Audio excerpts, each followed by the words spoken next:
Hello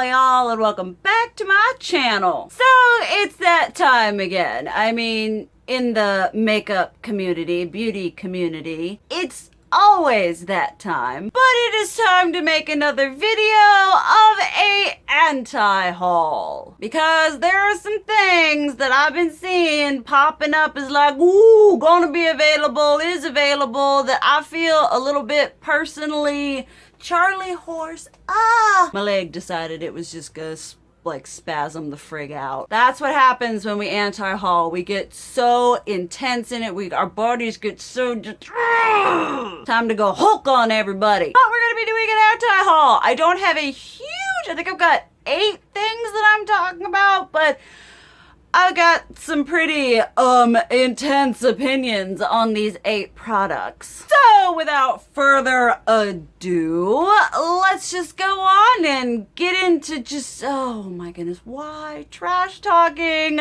these new releases. First of which being, I mean, this is like, okay, y'all, I am filming this in like August. It may be up in August, but it's probably going to be up in early September. I'm seeing all of these like, holiday spoilers. Y'all, I hadn't even had spoopy time yet. There is not a single leaf on the ground. It's not time for holiday. I have not trick-or-treated. I have not horror film binged. I have not even Thanksgiving.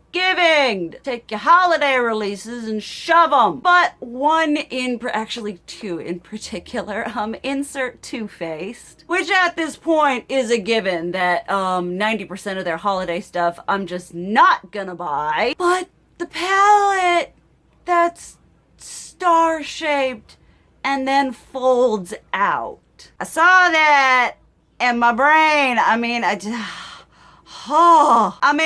give it to Too Faced. They are going to be the brand that is going to take the most asinine, little potentially gimmicky thing and turn it into an eyeshadow palette with hideously impractical, ostentatious, gaudy, and tacky packaging. There is no point behind this palette other than being like, I look like a Christmas star and I fold out. It's big, it's bulky, the colors aren't going to be revolutionary, they're going to be subpar quality. People are going to buy it because it's holiday and it's cute and it's great value for money. And then 4 months later, they're going to be like, yeah, I don't use it. I mean, this kind of palette is the palette that you expect Too Faced to make. You're like, this is the kind of crap show we've come to expect. Then, I mean, just kind of like a, willy-nilly thing. They've got that little spicy something. I don't know. It's cute, it's kind of nice, but like I've reached the point in my consumeristic journey that I don't need everything a company releases. And I'm like, I got those shades. I got those shades in ColourPop formula, Anastasia formula, Jeffree formula, and a multitude of formulas I prefer other than the Too Faced formula, which their eyeshadow formula is not my fave. And then Too Faced did what it typically does. They think real hard about something. What did well? What did people like? What were people mad about us not making permanent? Gingerbread palette, which they brought back for Christmas in July. And then they're like, let's take a bunch of other warm tone gingerbread basic white girl pumpkin spice latte shades with a kind of a denim-y blue, slap gingerbread on it and sell it. Already did gingerbread. Come up with something new. Because let's just get real for a minute. When it comes to Too Faced, Too Faced is very good at banking on makeup collectors. People who like having a whole range, chocolate bars, naked palette, peach palettes, gingerbread palettes, mocha choca frogalicious latte palettes. palettes. They know that there are people out there who'll be like, well, I gotta have it. I like the first one, or I just gotta have it even if I didn't like the first one, but it's a theme. I mean, I admit, I am tempted to review it. Also, my basic white girl whateverness is a thing. And I thought it might be a fun video to do a comparison and contrast, because I do have the original, but let me know down below. But as of right now, it's a no for me, dog. Okay, I don't even know what these are called. I kind of don't even care, but the KKW Beauty, two of her new palettes. Does anyone else look at these and think like undead zombie Halloween makeup? Which I'm not knocking. Y'all know your girl is a spooktacular whateverness. I live for makeup that can double as some kind of special effects whatever for me. But when the whole stinking rain, I understand makeup is subjective. But these two palettes look so ugly to me. They just look dark and dingy and ashy and washed out. Like, cool tones are fine, but these are like cool. These are like Satan's cool tones. I just don't think they're attractive. I don't think they're gonna look good on a lot of skin tones. I mean, it looks like I would buy this. I mean, not from her, but I would buy this as like, great, this is what I am going to use when I want to be a zombie, when I want to be an undead dolly, whenever I'm doing my interview with the vampire cosplay looks. This is what I would get. That and the Urban Decay honey palette. If I want to look jaundiced and dead, this is what I'm going for. But as like a whole look, I just, no. Maybe it's just because I'm not a cool toned lover usually. They do not look nice to me. I saw them and I was just like, ew. And speaking of Urban Decay honey palette, I do talk about the Urban Decay honey palette in, I don't know if it's up yet, but I do talk about it in a Makeup No One Asked For volume 2. And my thoughts are pretty much the same in that as they are in here. They had leftover units of the Urban Decay Naked 1, which they discontinued and could not sell units of because they discontinued of it, but they had to get rid of the stock. So they took that color story and they bleached it. They left it out in the sun and they gave us this jaundiced yellowy gold, just kind of like the KKW Beauty thing going on. I'm like, what complexion were we thinking of when we made this? Although in reality, the problem is we're not thinking, and that's why we're producing makeup like the Urban Decay honey palette and the Too Faced Christmas Open Hanukkah star. That's what I'd love to see. I want to see me a Hanukkah palette. But just, I saw it and I was like, what? I mean, I have the honey palette from ColourPop.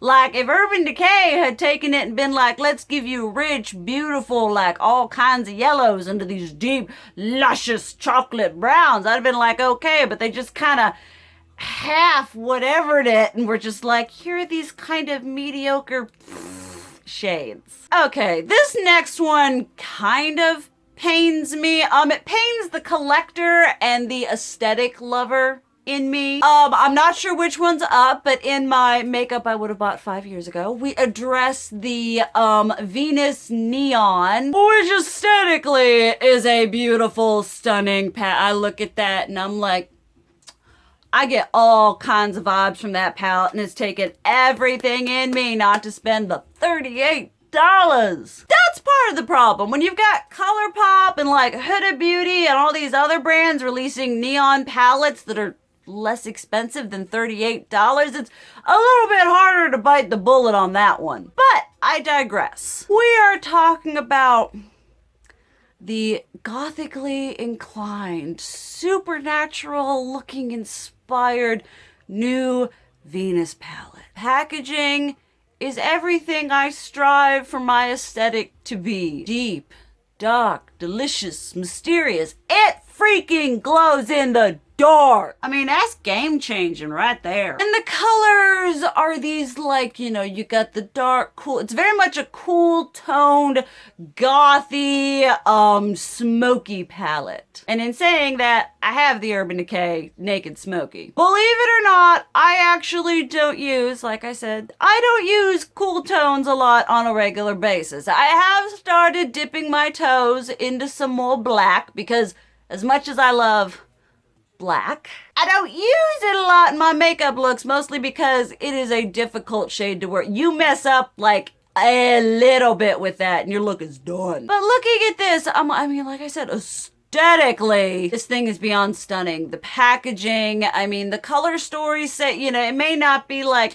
it is my thing, but like I already own it. So why am I gonna spend $38 on this thing when, you know, I already have it in my color, the package. Whoo! Lime Crime could sell me a print of the front of that packaging, I would buy it. But I just, for $38, there's so many other brands out there. You can get so much more bang for your buck.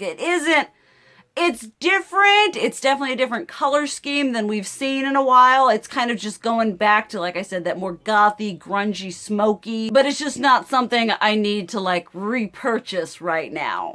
Okay, let's talk a little bit more about Too Faced. Because I feel like if there is ever a time where Too Faced is, I mean, there's never not a time where they're not putting out a crap ton of products. But they are especially prolific in the holiday months. This one is going to be sweet and short. I'm just going to be anti-hauling it. I may have talked about it in a Will I Buy It. But that Palm Springs palette that's just like a mishmash of colors with a pop of blue. Yeah, I'm going to say no on that one. Once again, packaging looks beautiful, but I already have the shades. The aesthetic is like, okay, whatever. And I'm like, once again, Too Faced isn't one of my end-all be-all eyeshadow formulas. Then let's talk about the thing that really hurt. They had teased this, oh goodness, last year? Oh no, they teased this a long while. They were like, oh look, potentially watermelon thingy. Y'all know I'm a diehard for the watermelon aesthetic. ColourPop hit it out of the park. I love it. And then I saw this, and it's this little kitty, I mean, didn't Tarte's sister brand Sugar Rush come out with a palette that looks deceptively similar to this? And it's the palette. You got a little bit of eyeshadows looking like seeds. And then you got some face products looking like sheets, and it magnetizes together, so you can bring it together, you can break it apart and take one half or the other. It's very much like the Too Faced and Kat Von D release that wasn't so well received. First of all, it looks cheap. It doesn't look thought out. I would so much rather Too Faced, instead of doing all of these like little tiny spurts of releases, like, oh look, here's this little teeny whatever thing to the Tutti Frutti collection, here's 2 lip glosses and half a liquid eyeshadow. I'd rather them take that energy, take that aesthetic, and give me a whole palette. Or give me a whole watermelon themed blush palette. I'd die for that. Like, they take these aesthetics and they take these themes and this imagery, and they just spritz it around here and there in these little like half thought out products that are just kind of meh. Take it, sit on it, think about it, try to create something that's interesting, and give it to me full force. Don't give me this little just like kind of watermelon, but we're, you know, selling it because of the packaging and it's cute and it's adorable, but we're not actually putting a lot of thought into what's inside of it formula wise or color story wise because we're stupid. Actually, it's probably just because we're too busy designing stupid, ridiculously ostentatious Christmas star palettes. I mean, I would love a watermelon, a fruit sorbet blush palette. I mean, Too Faced, come get me. I will be your new creative director. But I was like, that is so just like sad and piddly and half done. I'm just no. Too Faced, either go balls to the walls or don't do it at all. And then sort of a random, kind of like a overarching theme. Ow. I need to pull it together. An overarching theme within the anti-haul of products that I'm either not gonna buy or I'm just gonna try my darndest to stay away from. And that is celebrity makeup lines. Now, you see, if RuPaul, or any other drag queen for that matter, came out with a cosmetic line, I would be all over that like nobody's business. Partly because I love drag queens, but also because a drag queen, I mean, what do they are around makeup. They are using makeup. They are familiar with formulas and brand. They are very immersed within makeup. So I would trust them to know what they're talking about to create their own line. And then to a certain degree, you know, people who are around makeup, like some celebrities I can understand because they get their makeup done all the time. So you can kind of flip that and be all like, well, you know, well, they're familiar with makeup because they're having it put on and applied and everything. But just because you have that, just because you are a celebrity who has makeup put on your face, I feel like that's, you know, we're selling the celebrity, not so much the makeup. It's like that whole thing with Lady Gaga and House Labs. It was like, people were like, oh, I'm gonna buy it because it's Lady Gaga, not so much because the product was innovative or any sort of awesome sauce. Which I don't think that shiz has even shipped yet. But I'm talking about, you know, there's Selena Gomez, there's, I think it's Justin Bieber's wife. Then there's that one young lady from Stranger Things. I'm just kind of like, it's just, I mean, they're just like, I'm famous, I'm a celebrity, I want to create a makeup line. I mean, I feel like it's just less about the, like I said, it's less about the makeup and more about the person behind it shilling it. Now, that being said, you know, Rihanna, famous person, her makeup line is banging, but I always just with kind of like a more especially if it's someone who isn't even that involved, who isn't very expressive or very, you know, it's like, why? I don't know, that just may be me. I may just be whining. Definitely let me know down below. And let me know your thoughts on like fancy famous people makeup lines. I stand by my word, if RuPaul came out with a makeup line, I would just shut up and take my money. But that is my anti-haul for this month. My anti-hauls may be coming out at a more increased space because apparently August is holiday. So there's probably going to be a lot more crap being thrown out and shilled to us that I'm going to cover and tell you that I'm not gonna buy because it's stupid. But obviously, if you love this and you're gonna buy it, that's great. You do you. This is just me being opinionated and ranty. No need to take offense. And let me know down below what you think about the products I have talked about, what you're anti-hauling, what you're planning to get. Thank you guys so much for watching. I love you. And as always, keep it real. Mwah!